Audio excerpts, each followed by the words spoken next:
Muchas gracias a todos los que están presentes.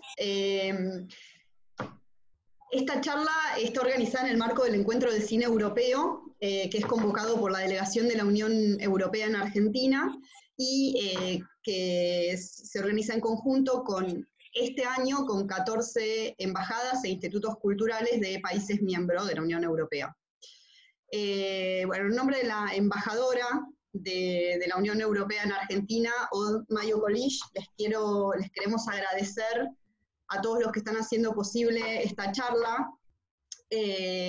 Bueno, empezamos con el embajador de Austria, Christoph Meran, y su equipo, con el equipo de la Embajada de El Salvador en Argentina, Eduardo Cardosa y José Flores. También al equipo de la Biblioteca Nacional, que hizo posible esto, y bueno, sobre todo a Tina, a Juan José y a Cecilia, que van a llevar adelante esta charla, y a todos los presentes. También, bueno, también está acá conectada, recién la vi a Gisela González, que trabaja en la coordinación, también en la delegación de la Unión Europea, y en la coordinación del Encuentro de Cine. Bueno, temas prácticos, ya lo dije al principio, lo vuelvo a repetir para quienes se sumaron recién. Les pedimos que dejen sus micrófonos en silencio para no interferir. Y les pedimos que hagan los comentarios o las preguntas que las vayan haciendo en el chat. Así, de esa manera las podemos ir viendo y Cecilia las va a ir introduciendo en la charla.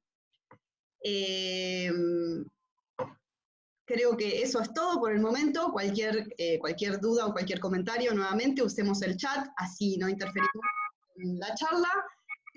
Y dejo la palabra a Christoph Meran, embajador de Austria. Bueno, muchas gracias y muy buenas noches a todos ustedes. Es un gran placer verlos virtualmente.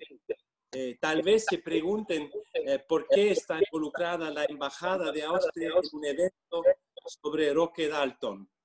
Pues bien, el año pasado la Embajada de El Salvador nos preguntó si queríamos hacer una actividad sobre este poeta salvadoreño, dado que contamos con una maravillosa película de una directora austriaca.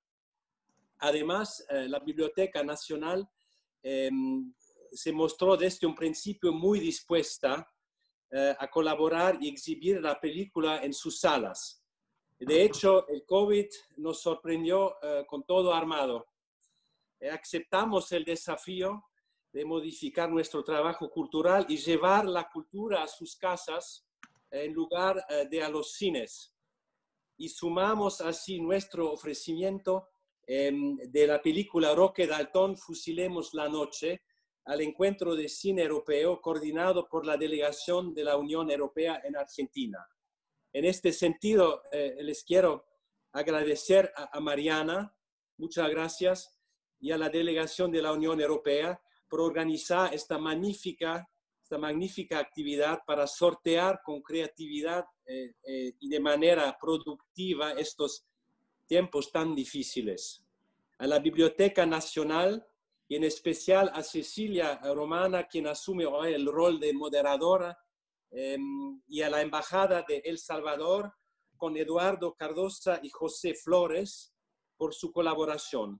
Pero sobre todo a dos personalidades hoy acá presentes, espero que estén presentes, pero sí, Juan José Dalton, hijo de Roque Dalton, y Tina Laisch, la directora de la película. El protagonista sería Roque Dalton, obviamente, en la película. Pero, saben, cada dificultad tiene su contracara positiva y en este caso es que podemos contar aquí, está acá Tina Laisch, porque ella se encuentra actualmente en Viena, donde es la 1 de la madrugada. Bienvenida. Sí. Media dormida. Voy a hablar un poco sobre Tina. No es solamente directora, trabaja con con la palabra. Es directora de cine y teatro, periodista y activista política. Ha vivido en Austria durante más de 25 años.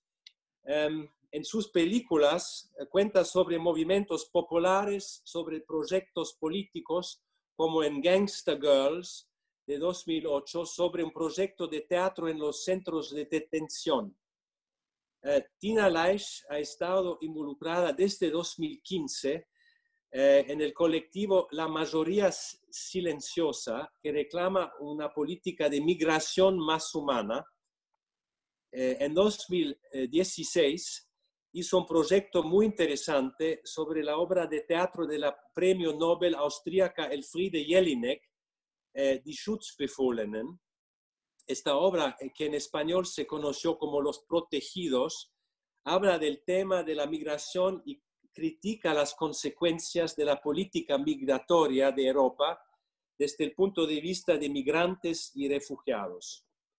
Pero hoy no serán estos los temas. Hoy nos va a hablar sobre su película Roque Dalton, Fusilemos la noche, que cuenta no solamente la vida del poeta, sino también la historia política del continente y nos muestra gente de todo el mundo a quien le conmueve la poesía de Dalton. Incluso podrán ver una escena donde una argentina que ha emigrado sirve una cerveza Quilmes en Viena y lee su poema favorito de Dalton. Bueno, espero que todos ustedes puedan disfrutar mucho de la película y de esta charla de reflexión acerca del cine basado en literatura. Muchas gracias.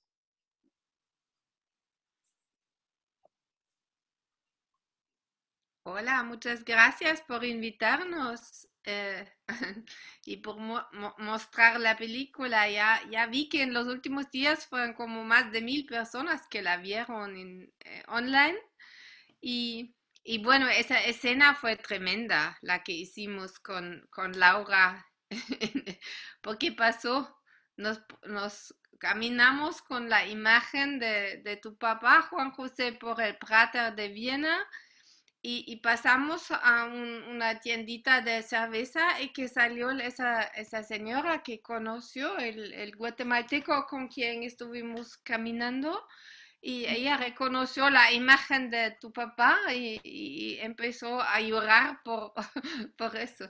Y para mí fue muy emocionante porque fue como una prueba de la importancia de la poesía de Roque Dalton para todo el continente latino, ¿no? En el siglo pasado, que realmente, bueno, fue una escena tremenda. Y bueno, yo creo el hecho que estuvimos en Viena fue porque tu papá los llevó a Viena, ¿no? Cuando ustedes vivieron en Praga en los años 60. Sí, nosotros vivimos en Praga desde 1965 hasta finales del 67. Como Checoslovaquia era un país socialista, no tenía embajada de El Salvador ni consulado. Entonces teníamos que viajar a los países vecinos, es decir, a Austria, a Francia o Alemania Occidental para renovar nuestros pasaportes. Entonces... Perdón, Juan José, vamos a hacer una cosa, le damos el habla un poco a Eduardo Cardosa y después arrancamos con la charla, si les parece, porque está buenísimo lo que están contando, pero están spoileando la charla con esto. Así que Eduardo hable un poquito y después arrancan ustedes. Muchas gracias, Cecilia. La verdad que no quería interrumpir ese diálogo tan bueno que se estaba dando, entonces no quería meter cuchara realmente. Pero bueno, muchas gracias. En realidad, en primer lugar, quisiera agradecer, bueno, a la Embajada de Austria a través de su embajador, a la Biblioteca Nacional también, Mariano Moreno, por coordinar esta actividad, y obviamente a Tina Lish, quien es la creadora del documental que ahora nos convoca, y principalmente, ¿no?, a Juan José, hijo de Roque Dalton, y quien actualmente es el director del periódico digital Contrapunto de El Salvador. Y bueno, a ti, Cecilia Romana, también por coordinar este panel, muy interesante, la verdad, que espero que sea muy fructífero para todos los que lo están viendo. Y bueno, agradezco realmente a toda la audiencia que por lo que estuve leyendo en el chat es muy variada. Hay gente desde San Salvador, en El Salvador, Montevideo, en todas las partes de Argentina, y eso me llena muchísimo de emoción porque eso implica que la figura de Roque Dalton o el legado de Roque Dalton sigue muy vigente a nivel mundial. Es por eso que quizá Roque Dalton probablemente sea el escritor salvadoreño como más importante que tenemos en nuestro país. Bueno, esto es muestra, ¿no?, de que Roque Dalton tiene una proyección internacional muy importante. A través de esta charla podemos tener un pequeño, a través quizás de los relatos que Juan José nos pueda brindar, podemos tener más, conocer esa faceta de Roque Dalton, que es esa faceta un poco más humana, que es muy interesante también. Sobre todas las facetas conocidas de Roque, como le decimos en El Salvador, en alguna medida sintetiza la brillantez y el ingenio de toda una generación de artistas salvadoreños que buscaron emularlo y, por no decir también, a la juventud salvadoreña. Esa juventud que a lo largo de muchos años de la historia ha tenido grandes desafíos para encontrar los medios necesarios para desarrollarse óptimamente en nuestro país, El Salvador. Como acotación quisiera decir que el actual gobierno de El Salvador tiene un compromiso con la memoria de Roque, ya que está inspirando en el plano institucional a las nuevas generaciones con su importante legado histórico.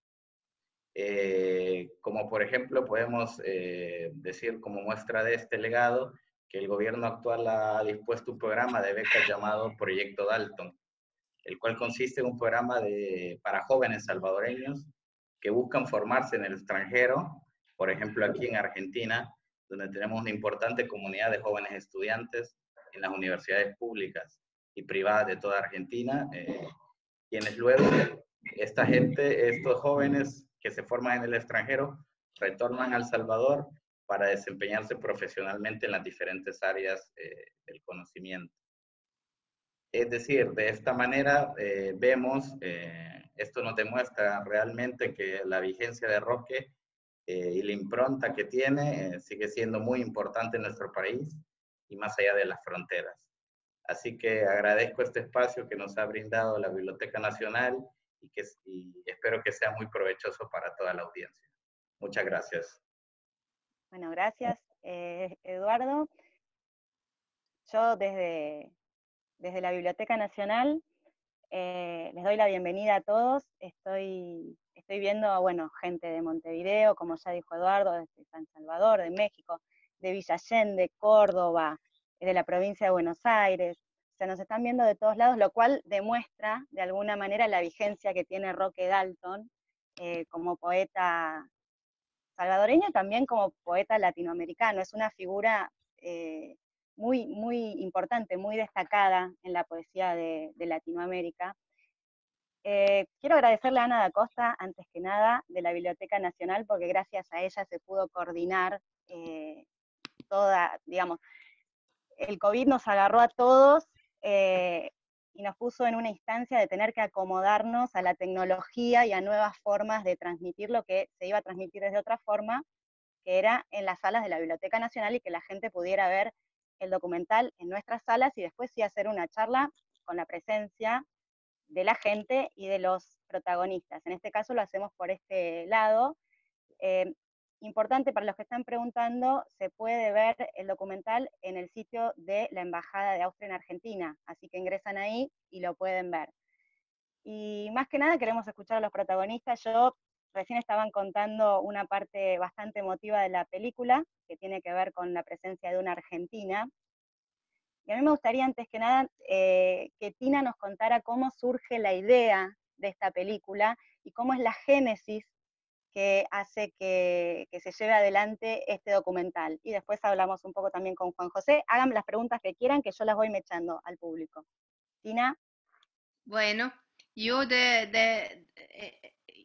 ustedes saben que en los años 80 había un movimiento bastante fuerte en Europa de solidaridad con América Latina, sobre todo con Cuba, con Nicaragua y con El Salvador. Y en ese tiempo yo pasé un año en El Salvador, en el 88, 89. Y bueno, esos fueron los tiempos de la guerra civil, ¿no? Y, y yo sabía de Roque Dalton, pero en ese tiempo, cuando yo de joven internacionalista, eh, nunca vi un libro con poemas de Roque Dalton. Se repartieron como folletos mimeografiados con sus poemas. Fue un poco prohibido y cuando había un retén de los militares había que esconder los poemas de Dalton. Eso ya fue mi primer encuentro con su poesía. Y también que se contó sobre su destino, o sea, no se habló muy abiertamente, pero entre los compañeros con quienes estuve, sí se sabía que lo habían matado sus propios compañeros, o de pronto era la CIA, o no se sabía exactamente, y siempre me movió mucho, y la verdad es que realmente leí el primer libro de Dalton cuando estaba de regreso a Europa, porque en los años 80 empezó a publicar algunos libros de poemarios traducidos al alemán. Um, y más adelante, en los años 90 en México, me encontré con algunos más del libro de Miguel Mármol y el Pobrecito Peta. Y eso yo no había sabido cuando estaba en El Salvador qué grande poeta eso era. Yo conocía en El Salvador, como le dije, algunos poemas, los más políticos, los poemas clandestinos, más políticos y no toda la obra. Y por eso siempre me tocaba mucho cuando en mi vida me toqué con Roque Dalton. Me pensé, un día voy a investigar un poco lo que realmente le pasó. Y, y realmente fue en el año 2009 cuando el FMLN ganó por primera vez las elecciones que pensaba ahorita voy a regresar a El Salvador y voy a hacer una película sobre Roque Dalton y estaba investigando por internet y encontré sobre todo, yo creo que el primero que encontré fue tu sitio web, Juan José, porque Juan José hace un diario digital muy lindo, Contrapunto, que hasta ahora es para mí la fuente más importante de saber sobre la política y la cultura del Salvador. Y le escribí un correo y vos estabas amable conmigo y me dijiste que sí, que, que podemos hablar y que no tienes nada en contra que haga una película sobre tu papá, creo. Si me acuerdo bien. ¿Está Juan José por ahí? Justamente le iba a preguntar a Juan José cuál había sido su rol en la película. Que lo cuente, que empiece a contar un poco Juan José. Bueno,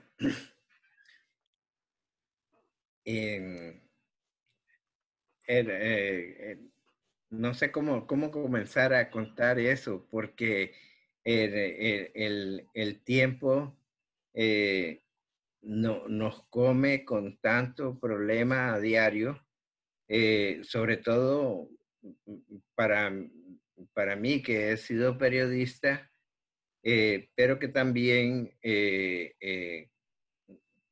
juego, digamos, un importante rol en la búsqueda de la justicia para mi padre y también en la promoción de su vida y de su obra. Entonces, a mí me sorprendió cuando Tina me llamó, se comunicó conmigo, inmediatamente me pareció muy atractiva la idea, porque no, hay varias gente que ha querido hacer películas sobre mi padre, ¿no? Pero se enfrentan con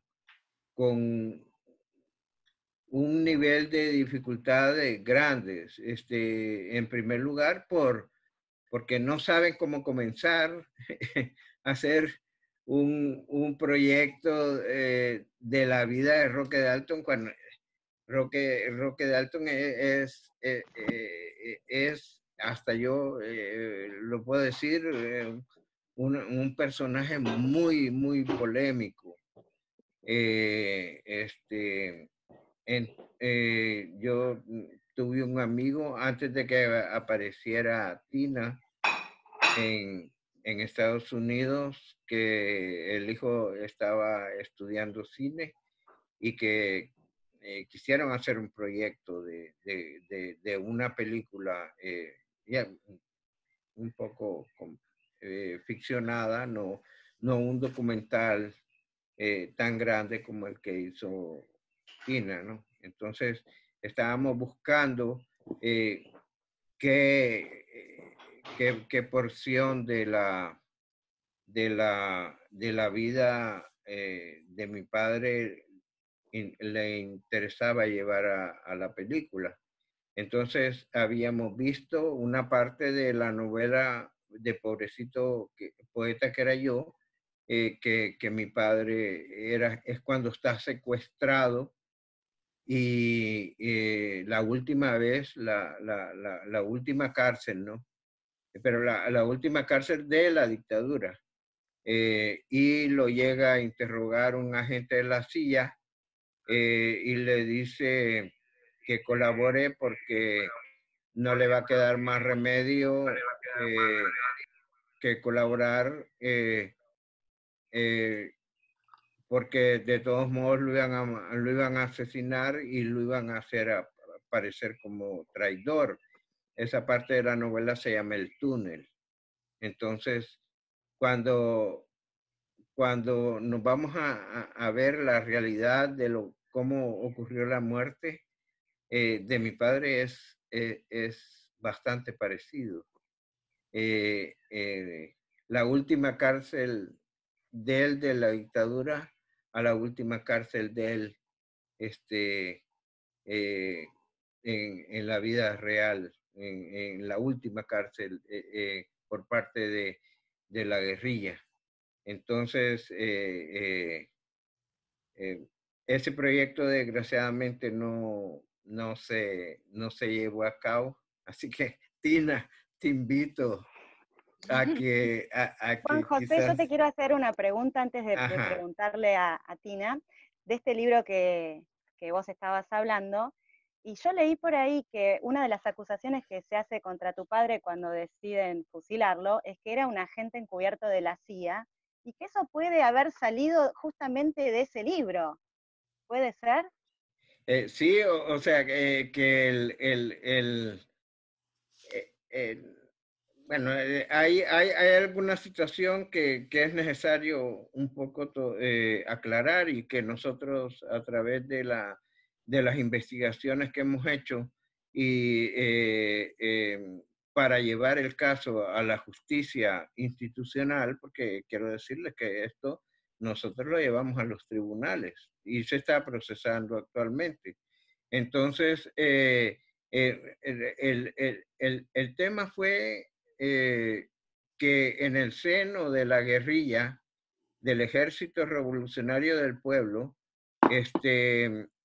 había una confrontación política entre un grupo militarista y un grupo que era más político, intelectual y que perseguía que la lucha antidictatorial en El Salvador fuera una lucha amplia involucrando al movimiento popular y entonces, pero los militaristas decían que no, que todo se iba a resolver con la insurrección y este grupo militarista era el que estaba, digamos, como en la cúspide, eran los que tenían el mayor poder y entonces ellos deciden terminar la confrontación eliminando a los cabecillas de la otra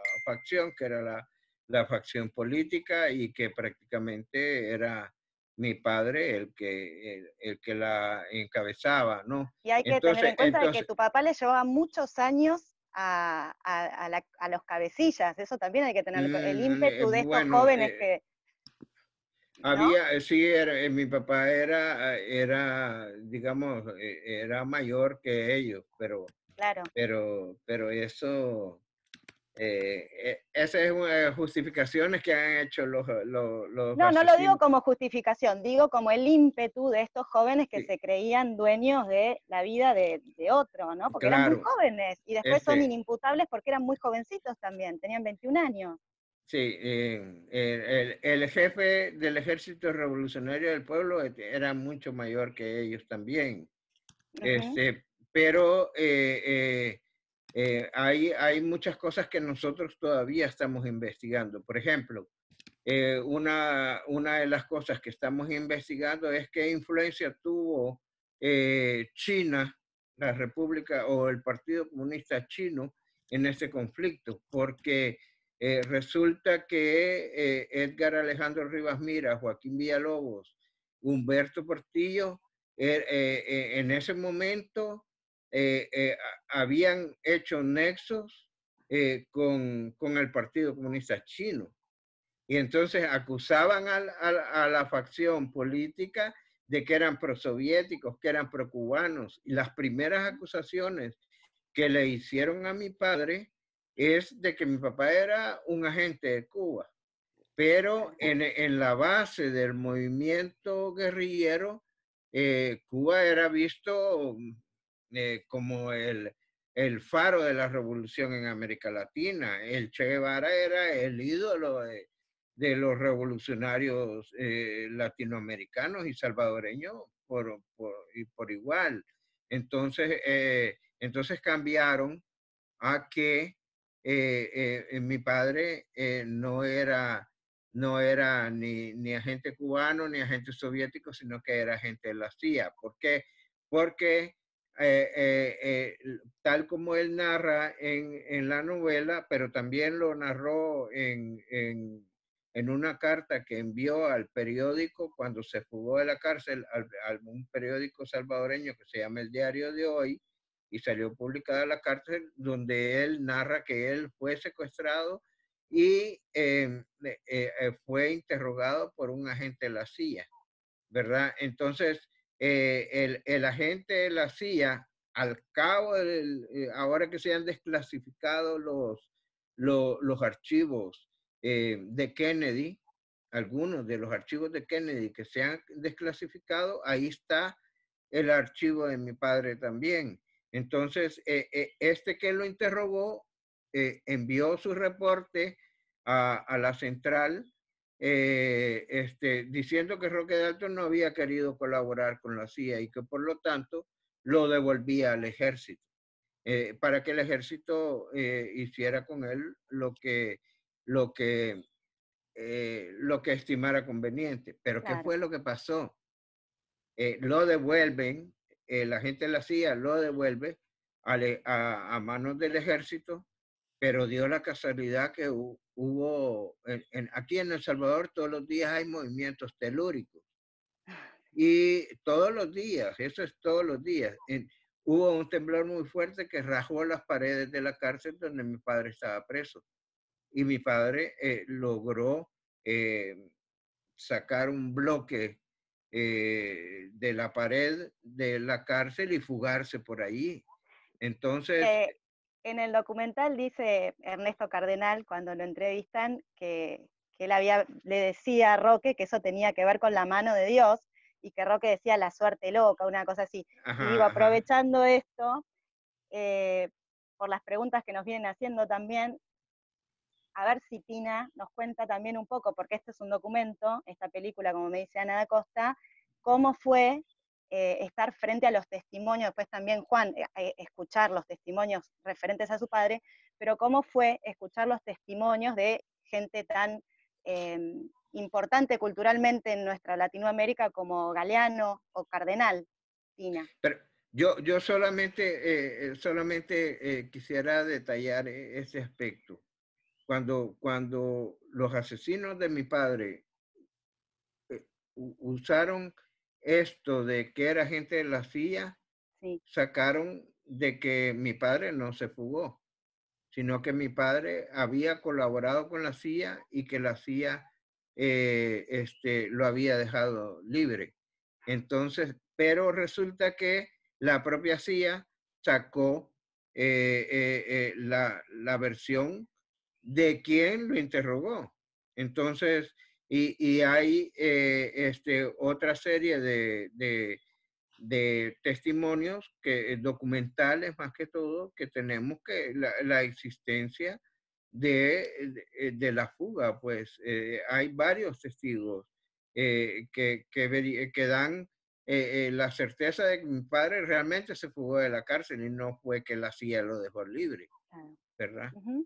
Sí. Y de pronto eh, también Juan José en esa, cuando nosotros hicimos el documental todavía no teníamos esos documentos descalificados de la CIA. Aparecieron después, poco después del estreno del documental y comprobaron exactamente lo que dice la gente en la película, ¿no? Que realmente tu papá no colaboró nunca, pero siempre hay algunas cosas que de pronto se saben más adelante de documentos de la CIA, porque otra pregunta es la gente que lo mató, la gente dentro de la guerrilla, sabemos quién lo mató, ¿no? Villalobos y ayudado por Meléndez, que fue el gran escándalo que era miembro del gobierno del FMLN, que fue un escándalo para la familia también. Pero no se sabe, el jefe entonces era un tal Rivas Mira y no se sabe para quién trabajó ese señor. Si realmente fue un revolucionario completamente loco militarista o que si él, no sé qué piensas tú, Juan José. Es una cosa que es queda a detectar, ¿no? ¿Quién era realmente Rivas Mira? ¿Para quién trabajaba él? ¿Por Sí, qué hizo lo que hizo? bueno, Edgar Alejandro Rivas Mira era un muchacho de una generación un poco posterior a la generación de mi padre, em, que fue un destacado estudiante del bachillerato de tal forma que ganó un premio nacional y eso le valió para tener una beca para estudiar en Alemania, en Alemania Occidental, y estudió economía, pero allá en Alemania, en economía, estudiando economía, él tuvo nexos con grupos realmente radicales de izquierda, que incluso en Alemania hicieron varios atentados, así como se acuerdan ustedes en Italia, ¿cómo se llama? Bandera Roja, creo, que hicieron secuestros, y que tenían nexos también con grupos alemanes. Entonces, cuando Rivas Mira le toca regresar a El Salvador después de haber concluido sus estudios, él fundó un grupo que le pusieron así, el grupo, y que la primera acción que hicieron fue secuestrar al millonario más grande de El Salvador, a Ernesto Regalado Dueñas, en 1970. En el secuestro lo asesinaron y lo enterraron y no dijeron absolutamente nada. Y después, poco a poco, cayeron varios de los que pertenecían al grupo. Edgar Alejandro Rivas Mira se logra fugar y con otros, al cabo del tiempo, fundó el Ejército Revolucionario del Pueblo, que es, junto con las Fuerzas Populares de Liberación, Farabundo Martí, fundada por ex miembros del Partido Comunista. Estos otros jóvenes venían de la juventud demócrata cristiana radicalizada. Esos son los orígenes del Ejército Revolucionario del Pueblo. Pero una cosa bien interesante, al cabo del tiempo, después del asesinato de mi padre, lo dirige Edgar Alejandro Rivas Mira, dirige otro secuestro de un gran millonario, Roberto Poma. Roberto Poma es secuestrado, se pide la liberación solo de 3 guerrilleros y piden un rescate millonario. Entonces, ya mi padre ya había sido asesinado, precisamente en confrontación porque ese tipo de acciones no estaba él de acuerdo, ni el grupo que él dirigía, que él encabezaba. Entonces, fíjense que ocurrió que a ese secuestrado también se les murió producto de una confrontación que tuvo. Roberto Poma muere y ellos siguen negociando con el cadáver sin decirle a la familia que Roberto Poma había sido asesinado. Entonces la familia entrega el rescate, el gobierno libera a los presos que van a parar, van a parar a Argelia. Argelia en ese tiempo tenía nexos con China, más que con la Unión Soviética. Entonces, fue desastroso para el movimiento revolucionario salvadoreño antidictatorial, esa mancha tremenda, porque terminaron asesinando y negociando con el cadáver de una persona que era en ese entonces también funcionario del gobierno en el sector del turismo y una persona muy conocida en el país. Entonces, Edgar Alejandro Rivas Mira sale del país a cobrar el rescate de la familia y desde entonces se desapareció. En las investigaciones que nosotros hicimos y que hemos hecho, hemos logrado comprobar que murió. Dicen que estuvo un tiempo en Alemania, que después regresó a América Latina, a México específicamente, y allí murió, quién sabe con qué nombre, ni con qué papeles, ni bajo qué concepto apareció Edgar Alejandro con la esposa, y los dos hemos sabido que murieron en México. No sabemos, hasta ahorita estamos haciendo esas investigaciones también, pero un personaje totalmente oscuro, no sabemos.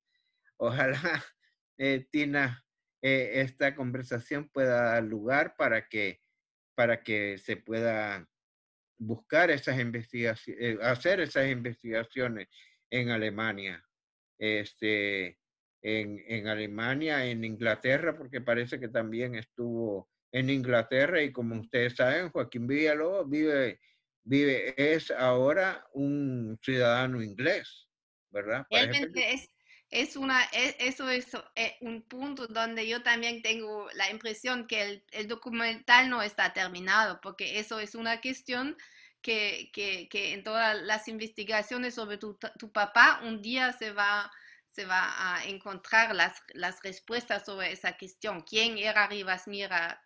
¿Por qué lo hizo? Y no lo sabemos hasta ahora, ¿no? Digo, Bueno, la o sea, pregunta uno ve que... el documental, perdón, digo, uno ve el documental y se le abren un montón de ramas para seguir pensando. Ahora con lo que dice Juan José, muchísimas más, pero digo, hay gente que nos está preguntando al mismo tiempo, Sí, sobre claro, claro. todo ahora la gente pregunta, hay traductores de Cardenal que están viéndonos, y esto, ¿cómo fue tomar estos testimonios? Porque el documental es casi puro testimonio, que es lo más lindo que tiene. ¿Y cómo fue tomar estos testimonios? Bueno, de Cardenal, de Galeano, en mi caso, que soy una admiradora de Heraclio Cepeda, feliz de la vida de haberlo escuchado. Pero contanos un poco cómo fue eso. Bueno, claramente para mí fue muy emocionante conocer esa gente que yo había leído mucho a Galeano y a Cardenal también, y conocer todas esas figuras grandes también en Cuba, todos los artistas y directores del cine cubano que eran muy amigos. Eso fue por Aida, por la mamá de Juan José, que me hospedó a La Habana, donde tenía el honor de dormir hasta en el cuarto de Roque. ¡Qué Y la emoción! mamá, sí, y la mamá de Juan José, Aida, la esposa de Roque Dalton, me presentó los amigos de Roque en La Habana. Y fue tremendo, ¿no? Honor tremendo, que hablaron conmigo y que compartieron historias, mucho más de lo que usted sabe. El documental es menos de una hora y media, y tengo con cada de esas personas hablé una hora, 2 horas, y tengo materiales muy importantes también, porque son testimonios de gente que muchos de ellos murieron en Claro. los ¿Sabés, ahorita. Tina, que yo cuando veía esos testimonios pensaba y decía, seguro que ella debe tener grabado, sobre todo Cardenal, que es bastante corto, digo, debe tener grabado Sí, mucho más que habló, sí, claro. que en algún momento lo va a mostrar y debe ser muy interesante. Porque bueno, es obligatorio para una película acotar, y vos te tuviste que No, haber acotado.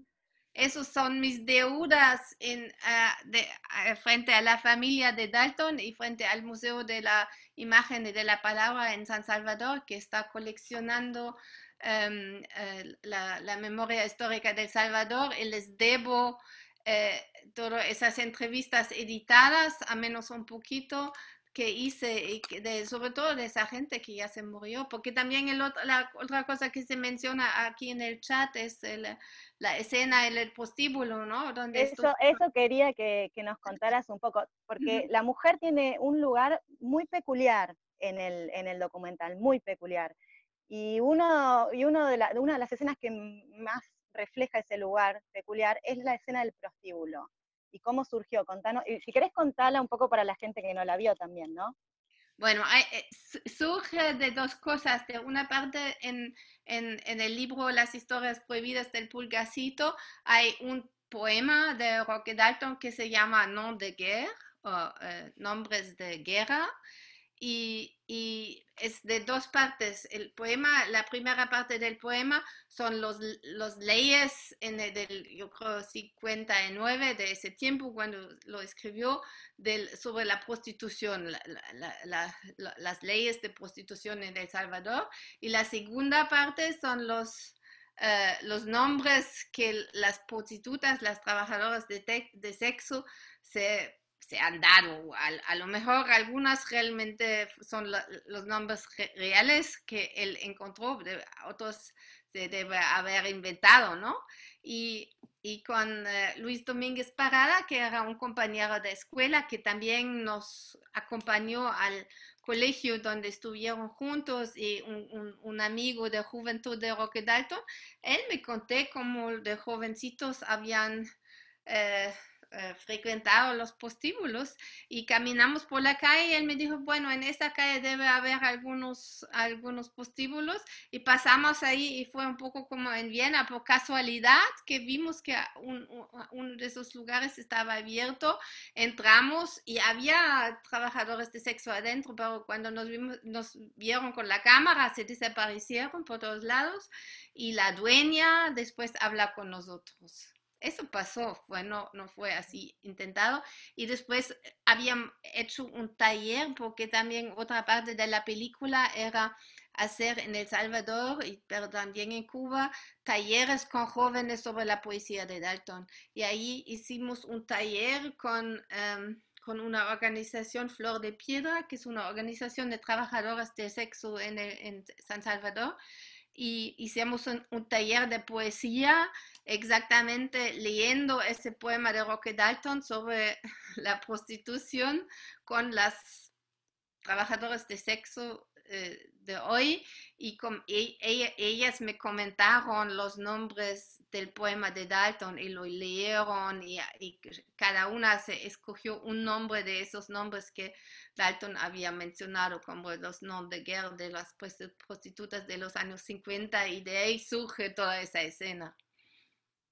Es muy linda también la escena de cuando están en el exterior, ¿no? Las chicas, y leen los poemas con sus antifaces, como para resguardarse un poco, y uno ve que es notoria la actualidad que tiene la poesía de Roque Dalton, y vos lo pudiste manifestar, sobre todo con el tema femenino.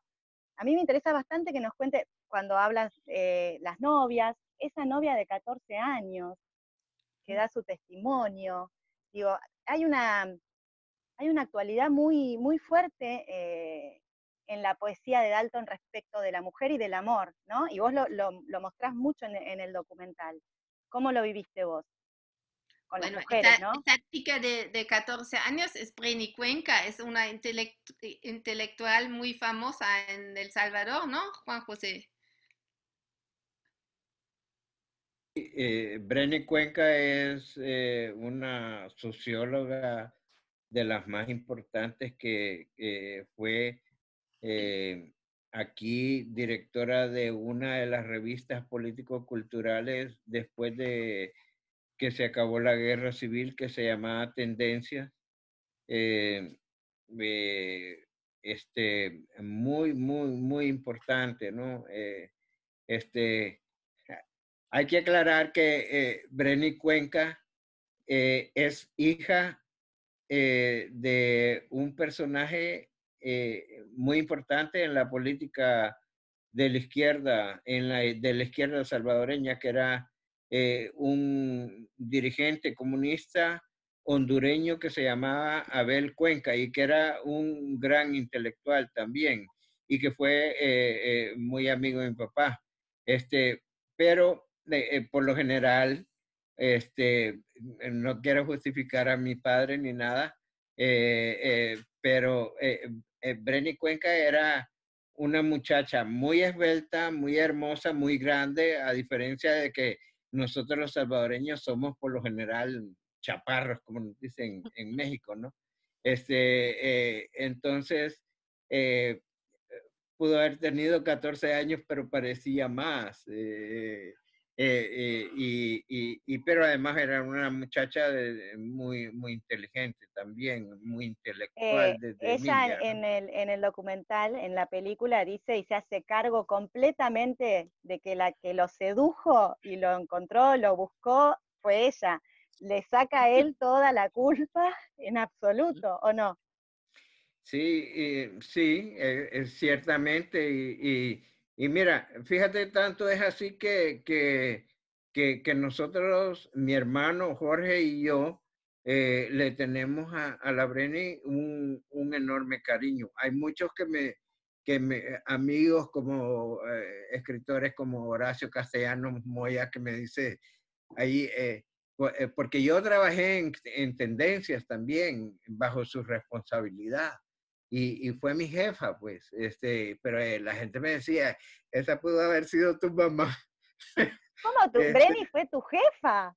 Sí, sí, Breni Cuenca fue además jefa de Jorge, porque Bueno, endogámicos. Breni Cuenca fue secretaria presidencial para la cultura en el gobierno de Mauricio Funes. Entonces, mi hermano es el director de audiovisuales de la Secretaría de Cultura, de la Secretaría de Cultura, o el Ministerio de Cultura. Y fue jefa, pero además tenemos una enorme relación de familiar, de cariño. Con mi mamá no se lleva mucho, pero No. pero al final creo que ambas se admiran, ¿no? Pero tu mamá es muy generosa con las ex amantes de tu papá. ¿Muy Con qué? las novias, dice. Las novias, Las es muy lindo novias. decir eso. Sí, con las novias. Es muy Es muy lindo. generosa porque también hay la señora de Estados Unidos que estaba con nosotros en Cuba y la encontramos en un café junto con la Ida y fueron muy amables saludándose y Sí, fueron... mis padres tuvieron una relación muy madura. O sea, yo reconozco que mi madre prácticamente tuvo 4 hijos y no 3, ¿no? Claro. Ellos se casaron muy jóvenes y mi padre era un espíritu rebelde increíble y realmente un enamorado, ¿no? De la vida y a mi padre lo quieren mucho en Cuba. Gente que lo recuerda mucho desde el hombre que le llevaba el diario, el vendedor, el distribuidor del periódico, que se lo tiraba al balcón desde la calle al tercer piso. A veces ese señor subía y se quedaba hablando horas con mi padre. Y después mi padre hacía unos cuentos de lo que este personaje le contaba. Y mi padre tuvo muchos amigos, por ejemplo, Bola de Nieve, que mi padre llegaba a un bar que se llamaba Monseñor, y entonces allí era donde cantaba Bolenieve. Bolenieve es un personaje increíble, un gran pianista, un gran cantante, homosexual, pero él era de los que no escondía nada, ¿no? Pero mi padre y Bola de Nieve tuvieron una relación de amistad que duró hasta que Bola de Nieve se murió y mi padre escribió uno de los poemas realmente más dramáticos que yo he leído, con todo y humor, pero es un poema de amor a un amigo. Juan, yo quería ver un poco cómo es la figura de tu papá, de Roque, ¿no? Para ustedes los hijos, hay una parte de la película donde tu hermano, Jorge, da cuenta cómo apenas conociéndolo a tu papá, se tienen que meter en un cine porque está la policía, y eso a él de alguna manera le despierta su vocación que va a tener en el futuro como cineasta, ¿no? A vos también te despertó algo, y a tu hermano Roque, Antonio, evidentemente lo llevó por una línea que hizo que terminara sus días como terminó sus días. Contanos cómo era esa figura de Roque, este poeta tan pasional, tan libre de espíritu como papá? Mi padre no era un padre convencional ¿cómo se llama? Para decirles, mi padre apenas nos llamaba la atención por éramos 3 varones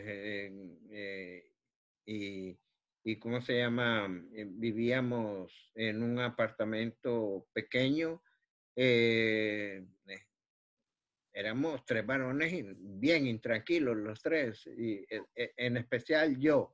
Éramos bastante escandalosos, pero mi padre fue el que nos llevó a nosotros a Cuba, cuando en Cuba estaba prohibida la música pop o rock. Estaban prohibidos los Beatles, estaban prohibidos los Rolling Stones, y estaba prohibido Joan Baez, todos esos estaban prohibidos. Y mi padre fue el que nos llevó cada vez que salía a Europa, nos traía los primeros discos de los Beatles y de los Rolling Stones que nosotros tuvimos, fue porque mi padre los metió clandestinamente a Cuba, y aquellos discos, aquellos acetatos rodaban en todas las fiestas que nosotros hacíamos,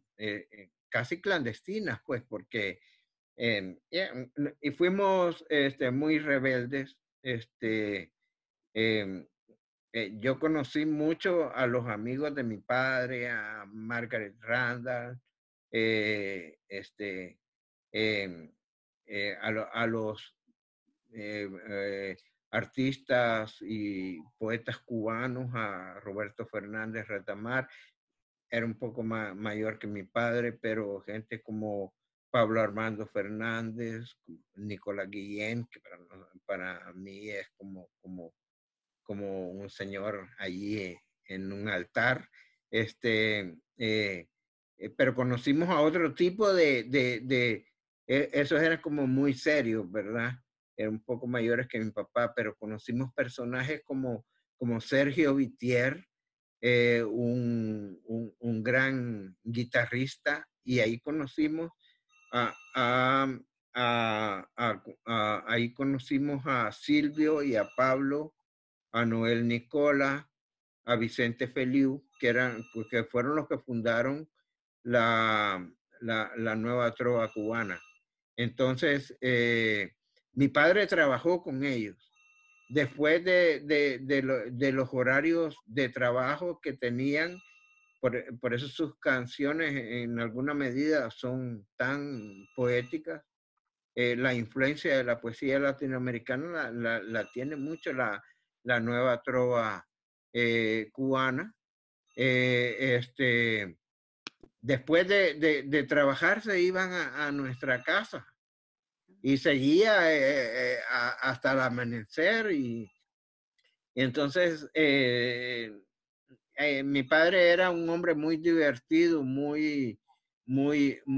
él hacía unos cuentos fantásticos de las cosas a veces que nos pasaban. Yo, por ejemplo, les voy a contar, era muy inquieto, y en mi casa de mis bisabuelos en El Salvador, en una región occidental muy indígena, que se llama Sonsonate, las casas son de madera, y el tercer piso, la casa es de madera, y había una tabla que estaba floja.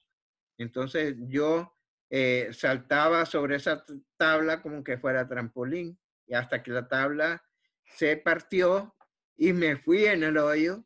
Desde la tercera planta, por suerte había una enredadera que me amortiguó la caída. Entonces realmente no me pasó nada. Pero mi padre, contándole a sus amigos que yo estaba saltando en la tabla, cabal, ¿cómo fue, no? Que yo saltaba en la tabla y saltaba, y de pronto la tabla se rompió, y que ellos estaban en el segundo piso comiendo y que yo pasé por ahí y hasta los saludé. Y toda la gente sabía que mi padre estaba exagerando de un hecho real. Yo también tuve otras experiencias con mi padre. Por ejemplo, teníamos unos vecinos que eran afganos y que estudiaban en la escuela soviética con nosotros, y yo tenía la hija de esa familia afgana, y que eran islámicos y toda la cosa. Era compañerita mía, Guyana se llamaba, y a mí la niña me gustaba. Entonces yo la besaba, y parece que la niña fue a darle la queja al papá. Parece no, fue a darle la queja al papá. Y el papá llegó enfurecido ¿cómo se llama? A darle la queja a mi padre. Entonces, como mi papá no entendía ruso ni checo, menos afgano, el papá le hacía señas de que decía, y hacía, hacía así, ¿no? Las señas de que yo besaba a su hija. Y entonces, bueno, delante del padre, delante del padre, mi papá me dio una gran reprendida y me mandó al cuarto castigado. Y entonces, pero ahí él estaba con unos amigos reunidos. Entonces yo de pronto oí unas carcajadas descomunales, que era mi padre contando lo que el señor había llegado a denunciarme, ¿no? Y entonces, para mí ahí se me acabó el castigo. Entonces, la conclusión de estas anécdotas es que los Dalton eran terribles con las mujeres, con las chicas. ¿Puede ser eso? Eran fatales. Bueno, no sé, no. No, yo solo me he casado 4 veces. así es. No, bueno, sí. ¡Uy, lo metí en un lío, Juan José! Cambiemos de tema. Bueno, mi primera hija es cubana, se llama Karen. Después tengo un hijastro que se llama Mario, que vive en Canadá. Después vinieron mis hijos otros que están en México. Camila está en Alemania estudiando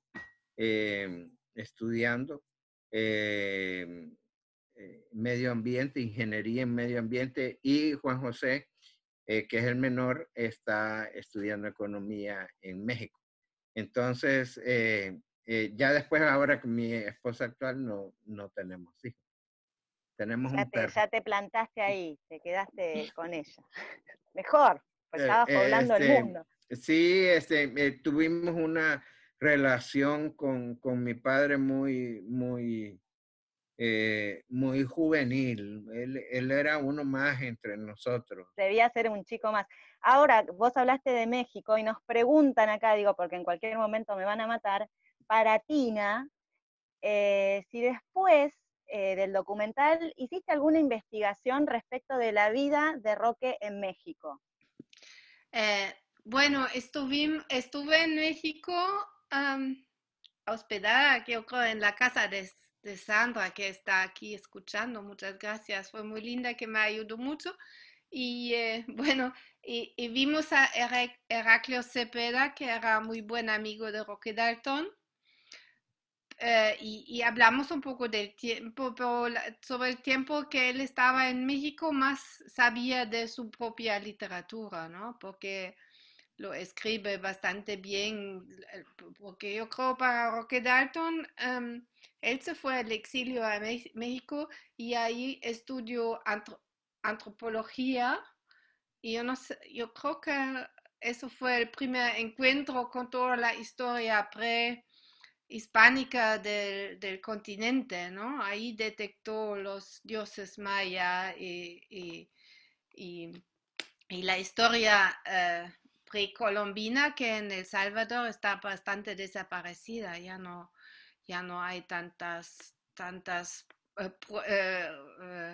documentos y ni tanta cultura vivida indígena como en México. Y eso fue un poco lo que más, creo yo, fue lo más importante para Roque Dalton cuando él como estudiante joven se exilió a México, estudiar antropología y realmente detectar el pasado precolombiano del continente. Y ahí surgen poemas muy, muy lindos. Hay todo un poemario sobre los dioses mayas y aztecas y pipiles y bueno. Y Bu- Heraclio Cepeda sí. que nos contó realmente fue un amigo mexicano muy cercano de Roque Dalton, pero compartieron más el tiempo en Cuba, ambos viviendo en Cuba. Me preguntan si se puede. Bueno, primero voy a hacer otra pregunta yo que también la estaban. ¿Cómo se te ocurre, Tina, la idea de este Roque de cartón que va presenciando las escenas del documental de su propia vida, ¿no?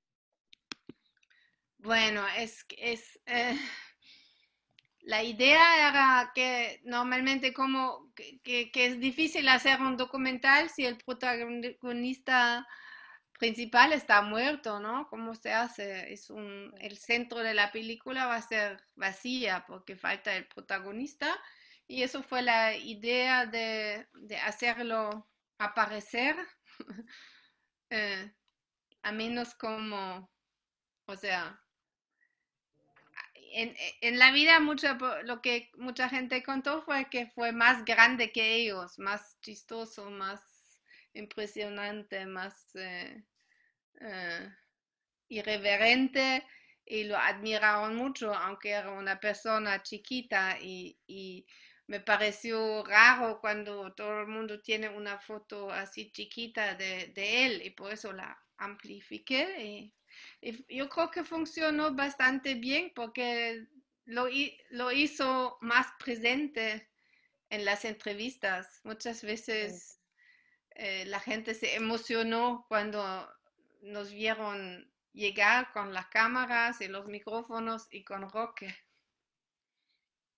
Acá Y nos también preguntan. en El Salvador también pasó muchas veces, se ve en la película, pero nos pasó muchas veces porque filmaron en las calles y siempre llegamos con una de esas figuras amplificadas de Roque Dalton y con los libros de poesía y le pedimos a la gente de leer los poemas y comentarlos. Y la mayoría, siempre había alguien o la mayoría de la gente lo conoció ya la imagen de Dalton, o sea, también fue como una prueba de cómo es querido en un país donde la verdad es que no se lee mucho, Eso pero te iba a decir, cómo la gente fue bastante, por lo menos lo que se ve en la película, muy receptiva con la figura de Roque Dalton, con esta figura de cartón, con releerlo, los chicos que lo rapean, es muy lindo eso. ¿Cómo se te ocurrió eso? O surgió de los chicos, digo, esto que rapeen un poema de Roque Dalton, es muy, muy actual. no, surgió de ellos. Nosotros siempre nos fuimos en las calles, en todos los países donde filmemos, con una figura de Roque Dalton y con los libros y pedimos a cualquier gente que pasaba que nos leyeran un poema y que lo comentaron, un poco también para ver lo que esa poesía que dice hoy día a la gente. Y eso pasó, no fue planificado. O sea, hay un montón de escenas también en Praga o en Viena, donde venimos con los poemas traducidos al alemán y pedimos a la gente en la calle de leer los poemas y comentarlos. Y realmente eso es un poco para de pronto llegar al tema de la charla, ¿no? Porque el compromiso político, el compromiso con la justicia social, el compromiso con la lucha de clase, eso tiene la misma vigencia hoy día que como lo tenía desde hace 30 o 40 años. O sea, no, mala suerte, los grandes problemas todavía que Roque se planteó no se resolvieron hasta hoy y eso también hace la actualidad. Yo creo que esas escenas, cuando nosotros llegamos con Roque los libros y los dejamos leer a cualquier gente y la gente se emociona y dice, sí, así es, eso comprueba bastante, bueno, la actualidad La política. actualidad de la poesía, cuando se lo haces leer al policía, cuando haces que el policía lea un poema de Roque, es bastante, es bastante fuerte, ¿no? Dado que el contexto militar o policial fue lo que lo llevó a la muerte, ¿no? Y la forma en que se relee ese poema.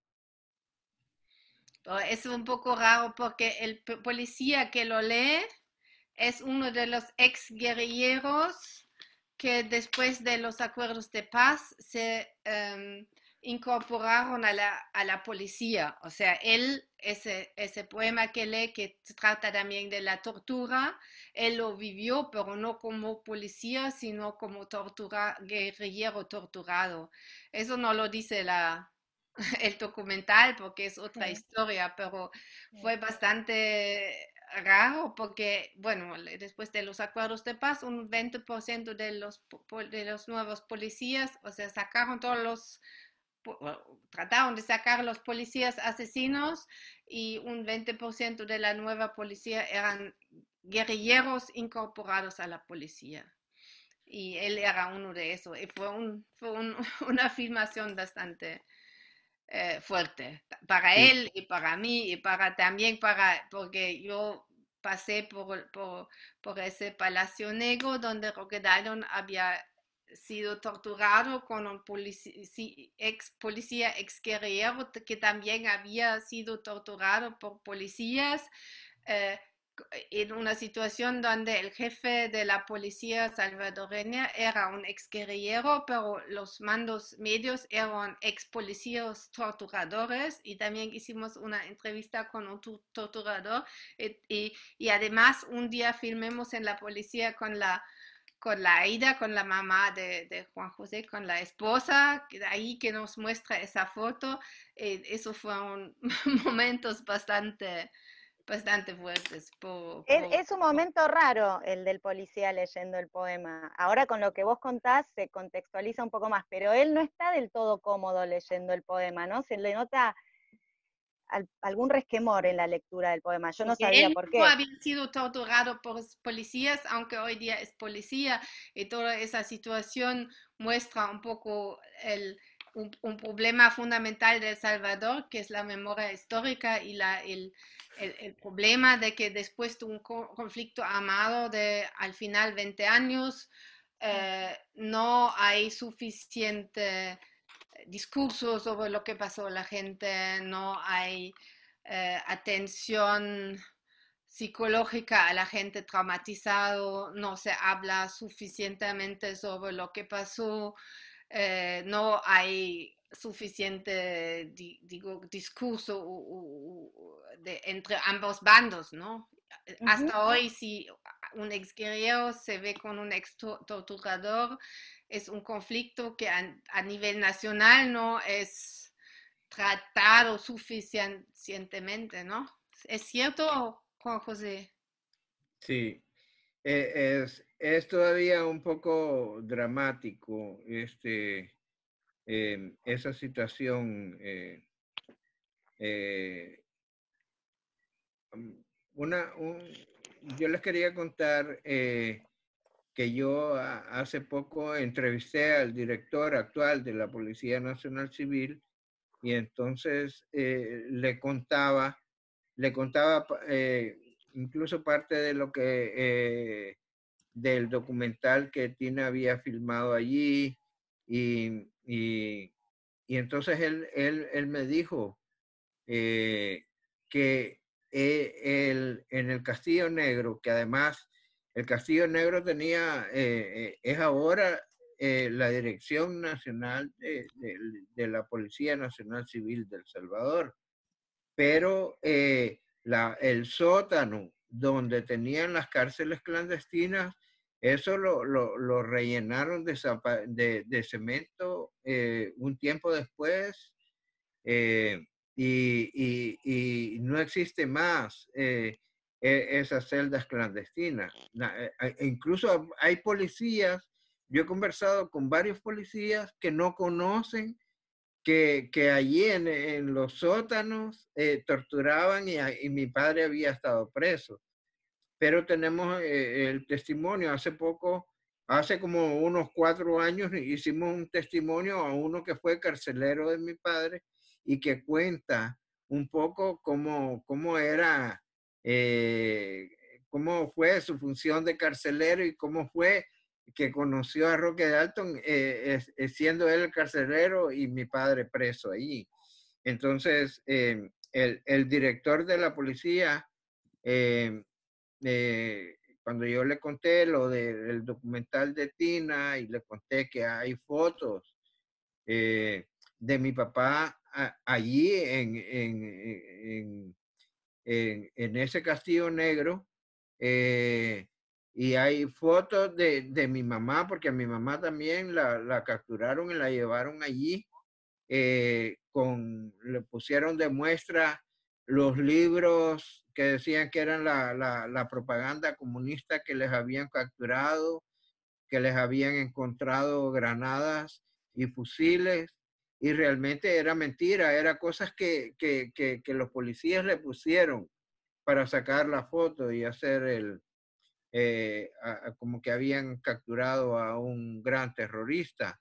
Eh, eh, entonces, salió el propio director de la policía actual diciendo nosotros, bueno, allí en el patio lo hemos acondicionado para que se hagan veladas culturales.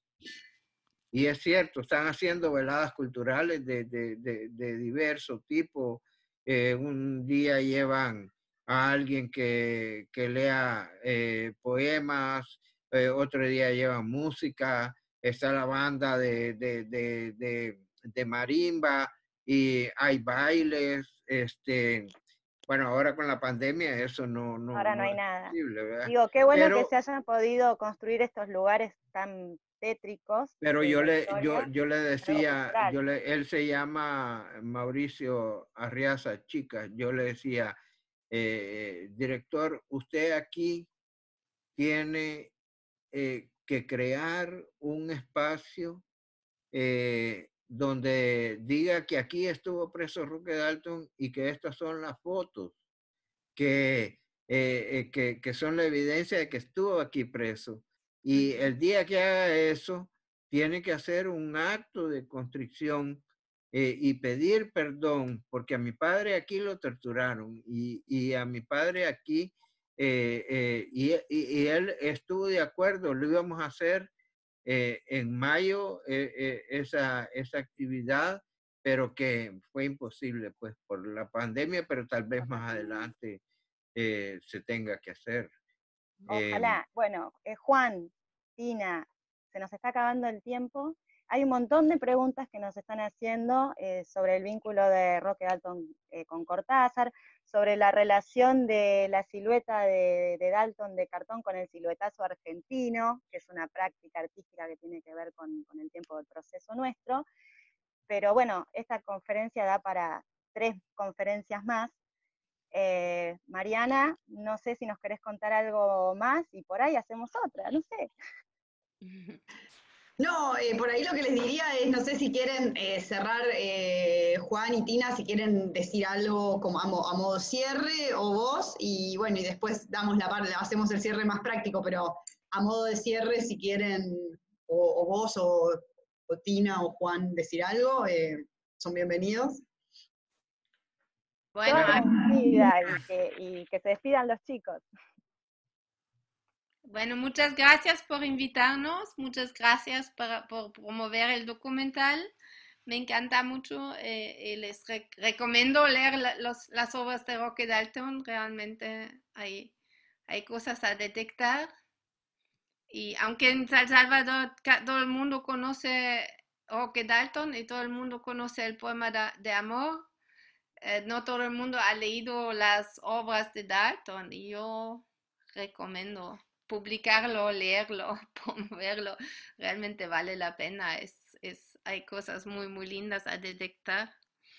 Y bueno, si quieren saber más de mí o preguntarme más cosas afuera de esa charla, me encuentran en Facebook o le mando mi correo electrónico y estoy dispuesto.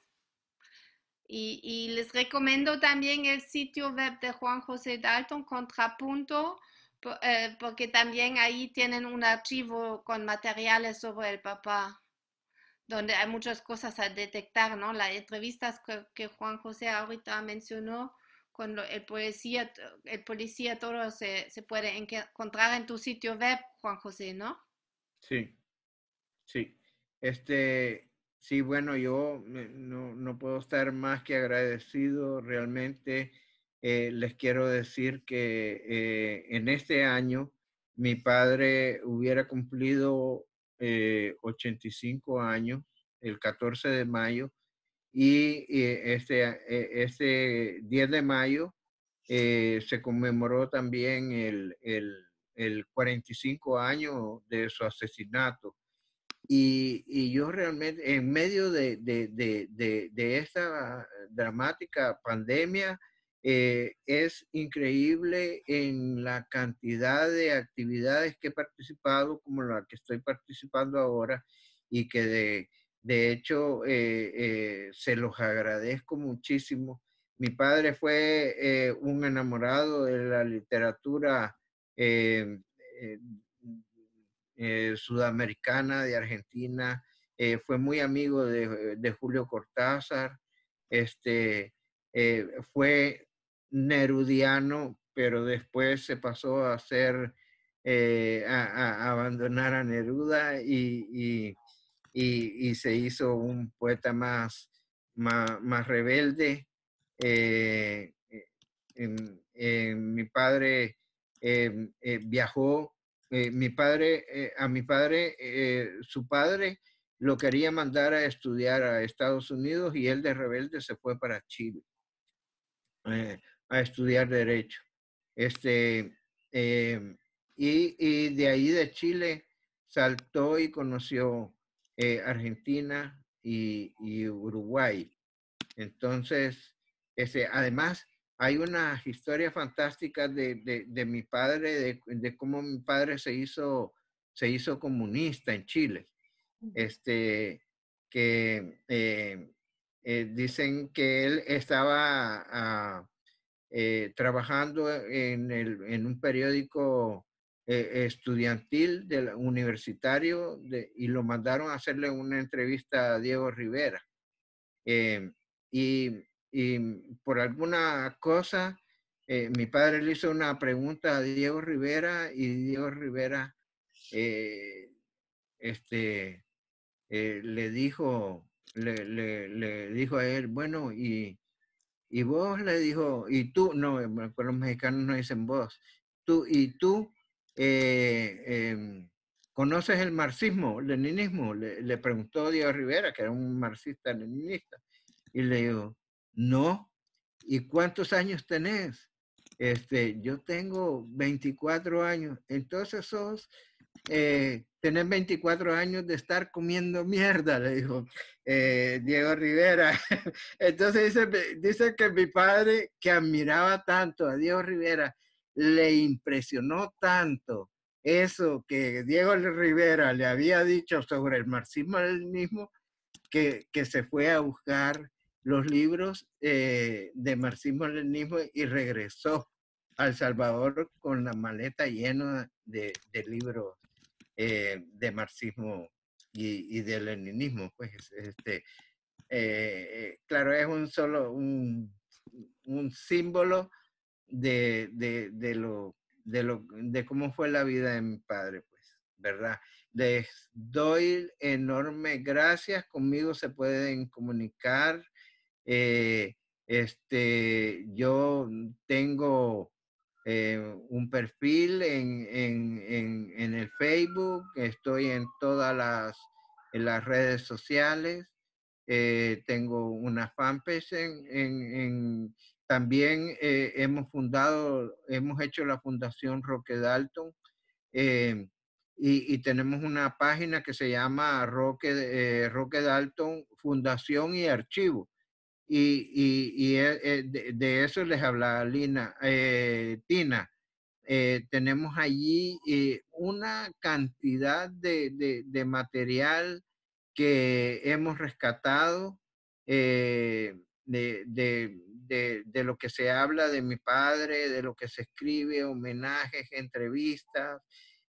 Hay una gran cantidad hay 4 biografías, y ahí encontrarán seguramente una fuente muy importante para el conocimiento de Roque Dalton. Ahí Tina fue dejando los links en el chat para todos, así que los interesados, hay más gente que también dejó links de diferentes lugares. Ahí está todo para que se puedan informar y comunicarse tanto con Tina como con Juan José. Mariana, no sé si nos querés contar alguna actividad que haya. Sí. No, y además les quería decir que, bueno, obviamente agradecer, ya al principio agradecimos un montón, pero bueno, agradecer a todos, participantes, equipo de organización, Juan José, Tina, vos realmente, porque esto fue hermoso, se puede leer en el chat. Voy a bajar, lo voy a bajar este chat y también lo voy a tener como archivo, y acá les pego en el chat en este momento, les pego algunas direcciones para ver la película, para ver la charla, que la vamos a subir mañana a la tarde seguramente, para ver más sobre el encuentro de cine, y además les pongo un mail para consultas. Si me quieren escribir, ahí yo les voy a poder facilitar, bueno, esto, si me quieren pedir el archivo del chat, que obviamente no lo voy a subir, pero por ahí para la gente que participó es útil, se los paso. Y bueno, nosotros con el encuentro de cine tenemos varias películas más que están disponibles aún, quedan 2 semanas de encuentro. La semana que viene, el miércoles, vamos a hacer otra charla sobre la película española Julia East con Juan Pablo Russo. Así que quedan todos invitados a ser parte de las actividades que se vienen. Estamos comunicando todo en las páginas que les pegué en el chat. Y bueno, sin más, muchas gracias a todos. Muchas gracias también a Christoph Medrano y la gente de la Embajada de Austria, y a Eduardo Cardosa y José Flores de la Embajada de El Salvador, bueno, además de todos. Muchas gracias y hasta acá, no sé. Gracias. Quedamos en contacto, y sí, hagamos un aplauso virtual, porque realmente podemos decir que Muchas gracias. fue un gran éxito. Gracias a todos por participar. Gracias. Aquí quiero saludar a uno que fue mi jefe, que es, a ver si lo encuentro. Perdón, mientras busca José, en la Biblioteca Nacional se va a subir un resumen de esta charla, ¿verdad, Ana da Costa? Sí. Esteban Bayer, que fue mi jefe en la agencia alemana de prensa, un gran periodista, vive en Alemania y seguimos siendo amigos y relacionándonos con todo el mundo. Tengo un corresponsal en Montevideo que me escribe, me reporta todo lo que ocurre. En Uruguay se está creando la Asociación Amigos de Eduardo Galeano, y nos han invitado a nosotros como Fundación Roque Dalton ser parte de esa asociación.